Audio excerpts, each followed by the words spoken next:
বিদায় নিলেন পশ্চিমবঙ্গের ৩৪ বছরের বামফ্রন্ট সরকারের দ্বিতীয় এবং শেষ মুখ্যমন্ত্রী বুদ্ধদেব ভট্টাচার্য।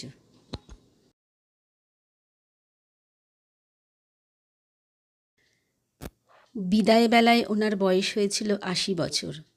রেখে গেলেন স্ত্রী মীরা ভট্টাচার্য ও পুত্র সুচেতন ভট্টাচার্য, এছাড়া অগণিত কমরেড, বাম মনস্ক ও গুণগ্রাহী আপামর সাধারণ মানুষ।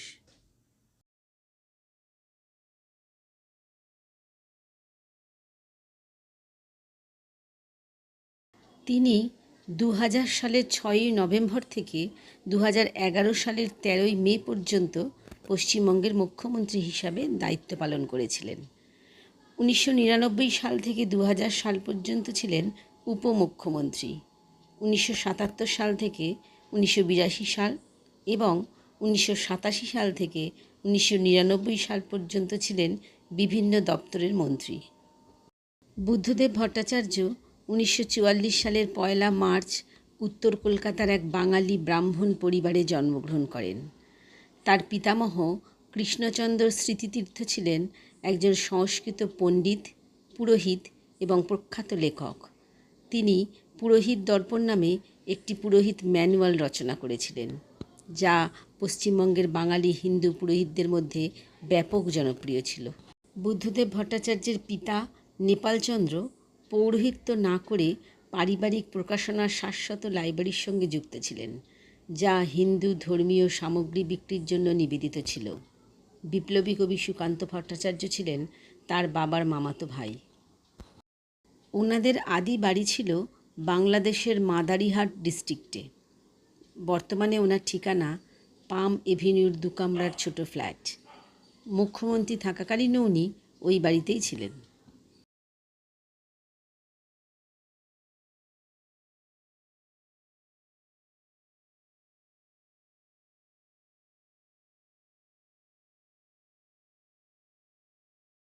বুদ্ধদেব ভট্টাচার্য পড়াশোনা শুরু করেছিলেন উত্তর কলকাতার শ্যামপুকুর এলাকার শৈলেন্দ্র সরকার বিদ্যালয়ে, আর শেষ করেছিলেন কলকাতার প্রেসিডেন্সি কলেজ থেকে বাংলা অনার্স ডিগ্রি অর্জন করে।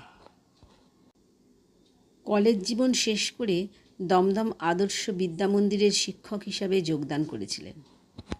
তিনি বিবাহসূত্রে আবদ্ধ হন মীরা ভট্টাচার্যের সঙ্গে। সুচেতন ভট্টাচার্য নামে তাদের একটি সন্তান আছে।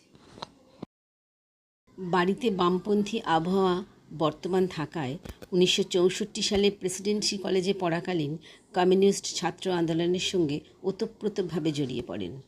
পশ্চিমবঙ্গের উত্তাল খাদ্য আন্দোলনের সাথে সাথে ভিয়েতনাম যুদ্ধের সময় মার্কিন সাম্রাজ্যবাদ বিরোধী আন্দোলন ছাড়াও বহু গণ আন্দোলনে সক্রিয়ভাবে অংশগ্রহণ করেছিলেন। এর ফলস্বরূপ ১৯৬৬ সালে ভারতের কমিউনিস্ট পার্টির মার্ক্সবাদী সদস্যপদ লাভ করেন এবং স্কুলের চাকরি ছেড়ে দিয়ে পার্টির সর্বক্ষণের কর্মী হিসাবে নিজেকে গড়ে তোলেন। গত শতাব্দীর ৬ দশকে রাজ্যে উত্তাল গণসংগ্রামের দিনে ছাত্র ও যুব আন্দোলনে গুরুত্বপূর্ণ ভূমিকা গ্রহণ করেছিলেন।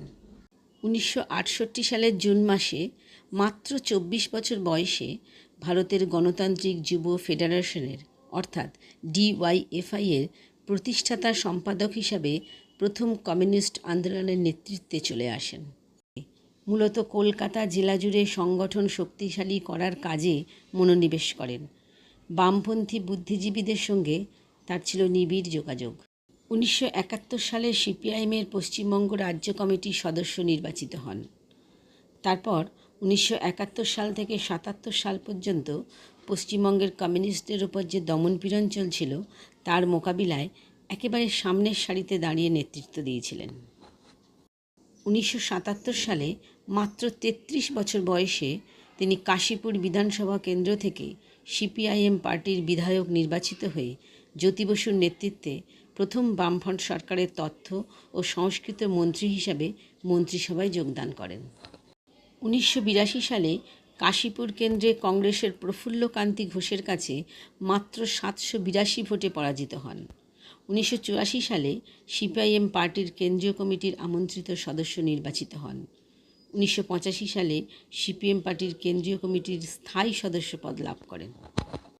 1987 সালে নির্বাচন কেন্দ্র পরিবর্তন করে যাদবপুর থেকে প্রতিদ্বন্দ্বিতা করেন এবং ফলস্বরূপ ভোটে জিতে তৃতীয় বামফ্রন্ট মন্ত্রিসভায় স্বরাষ্ট্রমন্ত্রী হিসাবে যোগদান করেন। 1990 সালের গোড়ার দিকে পার্টির সঙ্গে মনোমালিন্যের কারণে জ্যোতিবাবুর মন্ত্রিসভা থেকে পদত্যাগ করেন। আবার 1991 সালে ভোটে জিতে চতুর্থ বামফ্রন্ট মন্ত্রিসভার তথ্য ও সংস্কৃতি, পৌর ও নগর উন্নয়ন মন্ত্রী হিসাবে যোগদান করেন। 1996 সালে পঞ্চম বামফ্রন্ট মন্ত্রিসভায় স্বরাষ্ট্র, তথ্য, সংস্কৃতি ও তথ্য প্রযুক্তি মন্ত্রী হন। 1999 সালে জ্যোতিবাবুর মন্ত্রিসভার উপমুখ্যমন্ত্রী হন। 2000 সালে সিপিআইএম পার্টির পলিট ব্যুরোর সদস্য নির্বাচিত হন। ওই 2000 সালেই 6ই নভেম্বর জ্যোতি বসু মুখ্যমন্ত্রী থেকে স্বেচ্ছা অবসর নিলে মুখ্যমন্ত্রীর দায়িত্ব নেন বুদ্ধদেব ভট্টাচার্য। 2001 সালে ভোটে জিতে ষষ্ঠ বামফ্রন্টের মুখ্যমন্ত্রী হন। 2006 সালের সপ্তম বামফ্রন্টের মুখ্যমন্ত্রী হিসাবে শপথ নেন। সেই সময় বামফ্রন্টের স্লোগান ছিল জমি আমাদের ভিত্তি, শিল্প আমাদের ভবিষ্যৎ। তার আমলে সিঙ্গুরে নন্দীগ্রামে শিল্প তৈরি হতে শুরু হলেও রাজ্যে টানা রাজনৈতিক অস্থিরতা শুরু হয়। তার জেরে টাটারা সিঙ্গুরে তাদের তৈরি কারখানা ফেলে রেখে অন্যত্র চলে যান। তখন থেকে রাজ্যে পালাবদলের হাওয়া শুরু হয়ে যায়। 2011 সালে যাদবপুর কেন্দ্রে তৃণমূল কংগ্রেস প্রার্থী মনীশ গুপ্তের কাছে বুদ্ধদেব ভট্টাচার্য পরাজিত হন। তার সঙ্গে সঙ্গে গোটা রাজ্যে তৃণমূল কংগ্রেস ক্ষমতায় আসে। মুখ্যমন্ত্রী হন মমতা বন্দ্যোপাধ্যায়। দীর্ঘ 34 বছরের বামফ্রন্ট শাসনের অবসান হয়। পরবর্তীকালে ওনার ফুসফুসে সংক্রমণ ধরা পড়ে। সক্রিয় রাজনীতি থেকে ধীরে ধীরে বিদায় নিচ্ছিলেন শারীরিক অসুস্থতার কারণে। 2019 সালে শেষবার তাকে দলীয় কর্মসূচিতে দেখা গিয়েছিল। শারীরিক অসুস্থতা নিয়ে ব্রিগেড প্যারেড গ্রাউন্ডে গিয়েছিলেন, তবে চিকিৎসকের পরামর্শে মঞ্চে না উঠে চলে এসেছিলেন। 2022 সালে কেন্দ্রীয় সরকার ওনাকে পদ্মভূষণ সম্মানে ভূষিত করেছিলেন, কিন্তু পদ্মভূষণ সম্মান উনি সবিনয়ে প্রত্যাখ্যান করেছিলেন। 2024 সালের 8ই আগস্ট সকাল 8:20 নিজ বাসভবনে 80 বছর বয়সে পরলোক গমন করেন বুদ্ধদেব ভট্টাচার্য। তিনি মরণোত্তর দেহদান করে গেছেন। প্রতিবেদনটি ভালো লাগলে চ্যানেলটি লাইক, শেয়ার এবং সাবস্ক্রাইব করে আমাদের উৎসাহিত করবেন প্লিজ।